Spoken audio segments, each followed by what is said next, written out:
کہ جب وہ اعمال پیش نہیں کر سکے گا نا تو آخر ظاہر ہے کچھ نہ تو پیش کرنا ہے نا کہ اپنے آپ کو چھڑانا ہے جہنم سے، تو کیا ہوگا؟ کہے گا یود المجرم لو یفتدی من عذاب یومئذ ببنی، مجرم خواہش کرے گا، تمنا کرے گا، آرزو کرے گا کہ جناب میرے بیٹوں کو لے لو، مجھے چھوڑ دو، وصاحبتہ میری بیوی کو، واخیہ میرے بھائیوں کو، وفصیلتہ التی تؤوی اور پھر ومن فی الارض جمیعا زمین میں جو کچھ بھی ہے سب کا سب لے لیا جائے، ثم ینجیہ بس مجھے چھوڑ دیا جائے، تو اللہ رب العزت کہیں گے کلا نیور،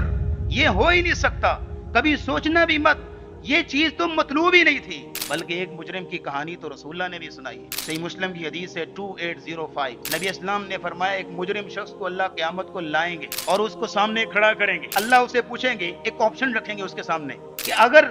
تیرے لیے زمین بھر سونا، زمین بھر دولت تیرے پاس ہو تو کیا تو مجھے پیش کر دے گا تاکہ میں تجھے جہنم سے آزاد کر دوں؟ کہے گا یا اللہ ایک زمین، 10 زمینیں دینے کو تیار ہوں، مجھے چھوڑ دیا جائے۔ تو اللہ کہیں گے آج تو 10 زمینیں دولت بھر کی، سونے بھر کی دینے کو تیار ہو گیا ہے،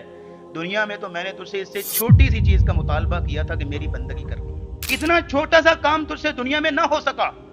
آج 10 زمینیں دولت بھر کی دینے کے لیے تیار ہو گیا۔